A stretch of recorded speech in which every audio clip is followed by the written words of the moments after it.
আমরা সবসময় নতজানু ছিলাম না। গত 16 বছর থেকে আমাদের বেরিয়ে আসতে হবে, কিন্তু গত 16 বছরকে নিন্দা করার সময় বাকি সবাইকে সবকিছুকে নিন্দা করে ফেললে একটু মুশকিল। আজকেও আমাদের জুলাই আন্দোলনও আমাদের সার্থকতা বা আমাদের সফলতা জিওপলিটিক্যাল আন্ডারকারেন্ট ছাড়া হয়নি। ফরেন পলিসি নিয়ে আলোচনা, সো আমি ছোট্ট থেকে সেটা নিয়ে আলোচনা করতে চাই।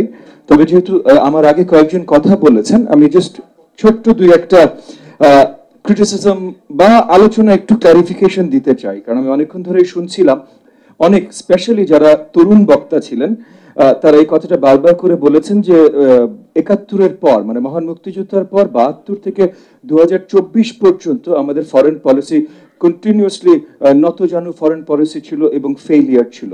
আমি এটা এগেন, ওনারা তরুণ, ওনারা গত 16 বছর বড়ভাবে অভিজ্ঞতা করেছেন এবং গত 16 বছরে আমি ওনাদের সাথে পুরোপুরিভাবে একমত। বাংলাদেশের ফরেন পলিসি নতজানি ফরেন পলিসি ছিল। বাংলাদেশ একটা দেশের রিজিওনাল হেজেমনির যে প্রজেক্ট ছিল সেই প্রজেক্টের বড় একটা অংশ হয়ে দাঁড়িয়েছিল এবং সেই কারণেই কিন্তু বিশালভাবে জুলাইয়ের গণ অভ্যুত্থান হলো। কিন্তু তাই বলে ৭২ থেকে ২০২৪ বাংলাদেশের ফরেন পলিসি নতজানু ফরেন পলিসি ছিল, এটা ভুল। এক নম্বর, ৭২ থেকে ৭৫ বাংলাদেশের উপর দিয়ে অনেক কিছু গেছে, আমাদের কোনো বন্ধু ছিল না, কোনো ওয়েস্টার্ন দেশ আমাদের বন্ধু ছিল না, মুসলিম দেশ আমাদের বন্ধু ছিল না। তখন আপনার ফরেন পলিসি কতখানি বা শক্তিশালী হতে পারে। এবং তারপর ৭৫ আরেকটা গণ অভ্যুত্থানের পর আমরা দেখলাম স্পেশালি প্রয়াত প্রেসিডেন্ট জিয়াউর রহমান উনি যখন দায়িত্ব নিলেন তখন বাংলাদেশের ফরেন পলিসিকে আরো বলিষ্ঠ করবার জন্য এবং অন্য কেউ যেন এই রিজিয়নে হেজেমনি তৈরি না করতে পারে সেটার প্রচেষ্টায় নতুন একটা উনি একটা cooperation national multi state cooperative একটা সোসাইটি তৈরি করার আঙ্গিকে উনি সার্ক তৈরি করলেন এবং অনেক দূর সার্কের অনেক সার্থকতা আমরা দেখেছি। হ্যাঁ, ইতিমধ্যে ভারতীয় পররাষ্ট্রমন্ত্রীর সাথে আলোচনায় আমাদের পররাষ্ট্র উপদেষ্টা বসেছেন যখন, তখন বলেছেন তারা সার্কের থেকে বিমস্টেকে বেশি ইন্টারেস্টেড। বাট যেই সময়টায় সার্ক এসেছিল আমরা অনেক দূর এগিয়ে নিতে পেরেছিলাম। সো আমি জাস্ট ছোট্ট করে এটা বলতে চাচ্ছিলাম যে আমরা সবসময় নতজানু ছিলাম না। গত 16 বছর থেকে আমাদের বেরিয়ে আসতে হবে, কিন্তু গত 16 বছরকে নিন্দা করার সময় বাকি সবাইকে সবকিছুকে নিন্দা করে ফেললে একটু মুশকিল। স্ট্র্যাটেজিক ফরেন পলিসি নিডস বাংলাদেশের যেহেতু আলোচনায় এসছে, প্রথমত ফরেন পলিসি নিডস কি? সবচেয়ে বড় নিড ফরেন পলিসিতে সবসময় থাকে প্রথমে ডিফেন্স, তারপর ট্রেড। আজকে আমরা আরো অনেক নতুন আঙ্গিক বা মাত্রা এটার সাথে অ্যাড করতে পারি, কিন্তু তবে বড় মাত্রা কিন্তু এই দুটোই থাকে, ডিফেন্স এবং ট্রেড। আজকে নতুন মাত্রা যেগুলো আমরা অ্যাড করতে পারি, cultural, educational, soft power, climate. কারণ বাংলাদেশে ক্লাইমেট চেঞ্জ যেভাবে বিশ্বকে এফেক্ট করছে তাতে বাংলাদেশ একটা বড় জায়গা রাখে, তাহলে বাংলাদেশ একটা বড় নেতৃত্বের জায়গা রাখতে পারে এই ক্লাইমেট চেঞ্জ জন্য যে পুরো বিশ্ব যেভাবে তৈরি হবে। তো আগে আমরা একটু আলোচনা করি যে এশিয়ান বা এখানে কথা বলা হচ্ছে South Asian and South East এশিয়ার নতুন কি কি ধরনের আয়োজনের ভিত্তিতে চেঞ্জ আসছে।